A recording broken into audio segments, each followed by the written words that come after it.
তো বন্ধুরা, আজকে নিয়ে এসেছি আপনাদের সকলের জন্য অসাধারণ টেস্টের ছানার পায়েসের রেসিপি। অসাধারণ এই ছানার পায়েস রেসিপিটি কিন্তু সম্পূর্ণ বাড়িতেই বানিয়ে নিয়েছি, একদম অল্প উপকরণে আর কোনো ঝামেলা ছাড়াই। আর এই রেসিপিটি কিন্তু একদমই দুর্গাপুজো স্পেশাল ডেজার্ট রেসিপি।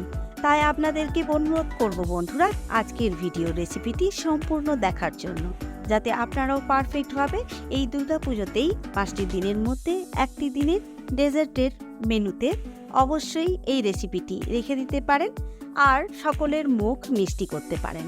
আর সাথে অনুরোধ করব বন্ধুরা, ইউটিউবে আমার হ্যাংলা মন চ্যানেলটিকে একটি সাবস্ক্রাইব করে দেওয়ার জন্য, সাথে একটি লাইক, কমেন্ট আর শেয়ার করে দেবেন প্লিজ, কারণ আপনাদের একটি সাবস্ক্রাইব আমাকে অনেক মোটিভেট করে এগিয়ে যাওয়ার জন্য। নমস্কার বন্ধুরা, আমি রাখি হ্যাংলা মনের আরেকটি সুন্দর নতুন রেসিপির ভিডিওতে আপনাদের সকলকে স্বাগত জানাই। তো চলুন বন্ধুরা, শুরু করে দিই আজকের রেসিপি। তো বন্ধুরা, সবার আগে ছানার পায়েস করার জন্য কড়াইয়ের মধ্যে দিয়ে নিলাম অল্প একটু জল, আর এই জলের মধ্যে দিয়ে নেব দুধ। এখানে আমি লিকুইড দুধ 1 কিলো ইউজ করছি এই ছানা পায়েসের জন্য। আমি এখানে প্যাকেটের দুধ ইউজ করছি, ফুল ক্রিম। আপনারা যেরকম দুধ আপনাদের হাতের কাছে পাবেন সেটাই ইউজ করবেন। এখন এই দুধের মধ্যে দিয়ে নিচ্ছি গুঁড়ো দুধ 4 চামচ।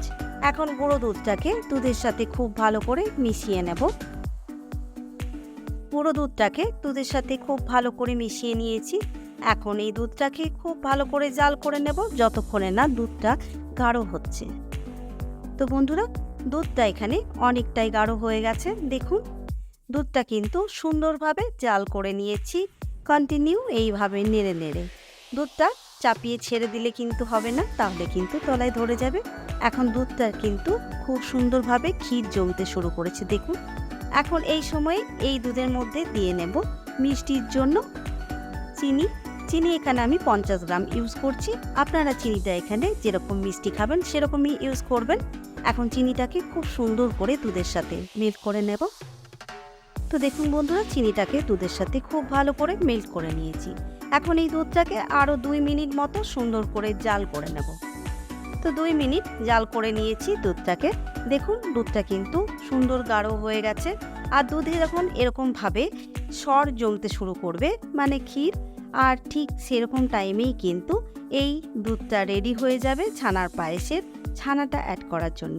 এখন এই দুধের মধ্যে অ্যাড করে দেব তৈরি করে রাখা ছানা। ছানাটা আমি এখানে তৈরি করে নিয়েছি 2 কিলো দুধের। ছানা কাটার ভিডিওটা কিন্তু আমি এখানে দেখাইনি, যাতে ভিডিওটা ছোট থাকে। আর ছানা আপনারা সকলেই বন্ধুরা কাটতে জানেন, তাই এই ভিডিওটাকে আর বড় করিনি এই ভিডিওটা রেখে। এখন বলে রাখি বন্ধুরা, গ্যাসের ফ্লেমটা কিন্তু লোতে রেখে দিতে হবে, আর খুব আস্তে আস্তে ছানাটাকে দুধের সাথে মিক্স করে নিতে হবে।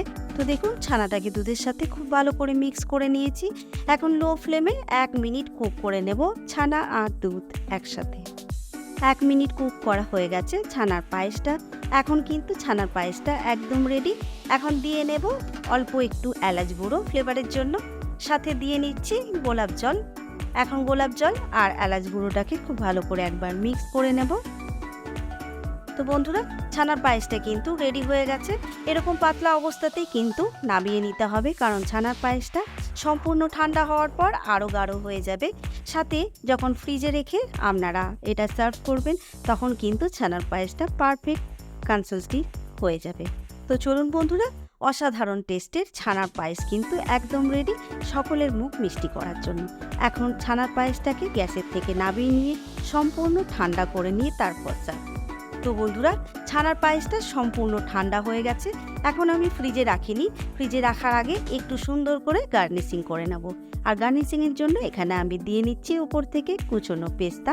ছানার পায়েসে কিন্তু কাজু, কিশমিশ বা কোনো রকম বাদাম অ্যাড করলে ভালো লাগে না, কারণ ছানার পায়েসটা কিন্তু এইভাবেই সার্ভ করতে হয়। তাই হালকা করে উপর থেকে সুন্দর দেখানোর জন্য অল্প একটু পেস্তা কুচনো দিলাম। আপনারা চাইলে এখানে যে কোনো বাদাম বা কিশমিশ অ্যাড করতে পারেন।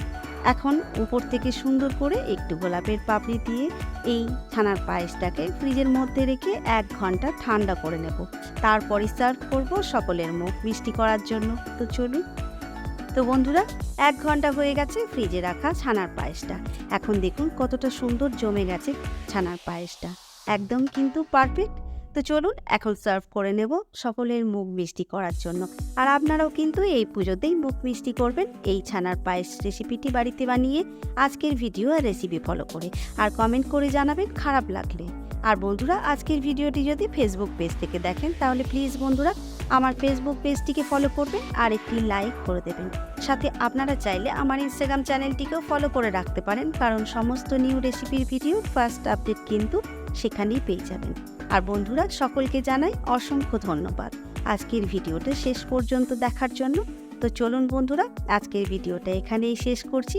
সকলে ভালো থাকবেন, সুস্থ থাকবেন, সাবধানে থাকবেন। দেখা হবে খুব তাড়াতাড়ি হ্যাংলা মনের আর একটি সুন্দর নতুন রেসিপির ভিডিও নিয়ে।